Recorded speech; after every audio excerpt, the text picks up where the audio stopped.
ಚಂದನ್ ಶೆಟ್ಟಿ ನಿವೇದಿತಾ ಗೌಡಗೆ ವಿಚ್ಛೇದನ ಮಂಜೂರಾಗಿದೆ. ವಿಚ್ಛೇದನಕ್ಕೆ ಅನುಮತಿಯನ್ನ ಕೋರ್ಟ್ ಕೊಟ್ಟಿರುವಂತದ್ದು. 4 ತಿಂಗಳ ಕೌನ್ಸಿಲಿಂಗ್ ಕೂಡ ಮಾಡಲಾಗಿತ್ತು. ಎಲ್ಲದನ್ನು ಕೂಡ ಆಲಿಸಿ ನಂತರ ಅವರು ವಿಚ್ಛೇದನವನ್ನು ಪಡ್ಕೊಳ್ಳುವಂತಹ ಅಂತಿಮ ತೀರ್ಮಾನಕ್ಕೆ ಬಂದಿದ್ದರಿಂದ ವಿಚ್ಛೇದನವನ್ನ ಮಂಜೂರು ಮಾಡಿದೆ ಕೋರ್ಟ್. ಕೌಟುಂಬಿಕ ನ್ಯಾಯಾಲಯದ ಮೊರೆ ಹೋಗಿದ್ರು ಇಬ್ರು ಕೂಡ ವಿಚ್ಛೇದನವನ್ನ ಕೋರಿ. ಪರಸ್ಪರ ಒಪ್ಪಿಗೆಯ ಮೇರೆಗೆ ಈ ಒಂದು ವಿಚ್ಛೇದನವನ್ನ ಪಡ್ಕೊಳ್ಳಲಾಗಿದೆ.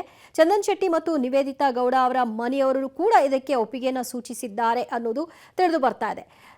ಗಾಯಕ ಕಮ್ ಸಂಗೀತ ನಿರ್ದೇಶಕ ಚಂದನ್ ಶೆಟ್ಟಿ ಮತ್ತು ನಿವೇದಿತಾ ಗೌಡ ಇಬ್ಬರು ಕೂಡ ಪರಸ್ಪರ ಪ್ರೀತಿ ಮಾಡಿ ಮನೆಯವರನ್ನ ಒಪ್ಪಿಸಿ ಮದುವೆಯಾಗಿದ್ರು. ಈ 4 ವರ್ಷಗಳ ದಾಂಪತ್ಯ ಜೀವನಕ್ಕೆ ಈಗ ಅಂತ್ಯವನ್ನ ಆಡಿದ್ದಾರೆ.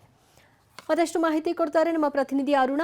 ಇಬ್ರು ಕೂಡ ವಿಚ್ಛೇದನವನ್ನ ಪಡ್ಕೊಂಡಿದ್ದಾರೆ. ಸೊ ಇದು ಅಫಿಷಿಯಲ್ ಆಗಿ ಅವ್ರ ಕಡೆಯಿಂದ ಬಂದಿದ್ಯಾ ಹೇಗೆ?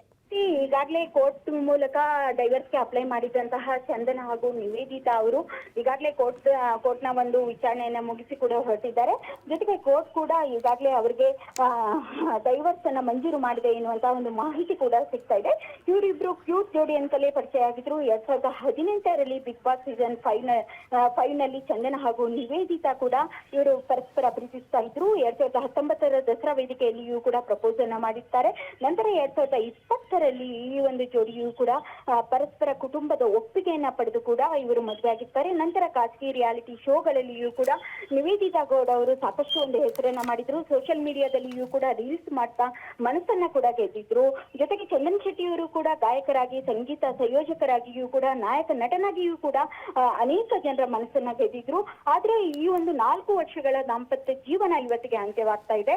ಹೀಗಾಗಿ ಇವರ ಒಂದು ಅಂದ್ರೆ ಈ ಚಂದನ್ ಇರ್ಬೋದು ಅಥವಾ ನಿವೇದಿತಾ ಗೌಡ ಇರ್ಬೋದು, ಇಬ್ರು ಕೂಡ ಮಾಧ್ಯಮಗಳ ಯಾವುದೇ ರೀತಿಯ ಪ್ರತಿಕ್ರಿಯೆಗೂ ಕೂಡ ನಕಾರವನ್ನ ವ್ಯಕ್ತಪಡಿಸಿದ್ದಾರೆ. ಇನ್ನು ಅವರ ಫ್ಯಾಮಿಲಿಯವರು ಕೂಡ ಕೆಲವೊಂದಿಷ್ಟು ಮೂಲಗಳ ಪ್ರಕಾರ ಚಂದನ್ ಶೆಟ್ಟಿ ಅವರ ತಾಯಿಯೂ ಕೂಡ ಹೌದು ಚಂದನ್ ಹಾಗೂ ನಿವೇದಿತಾ ಬೇರೆ ಆಗ್ತಾರೆ ಎನ್ನುವಂತ ಒಂದು ಮಾಹಿತಿಯನ್ನ ನೀಡಿದ್ದಾರೆ. ದಿವ್ಯಾ.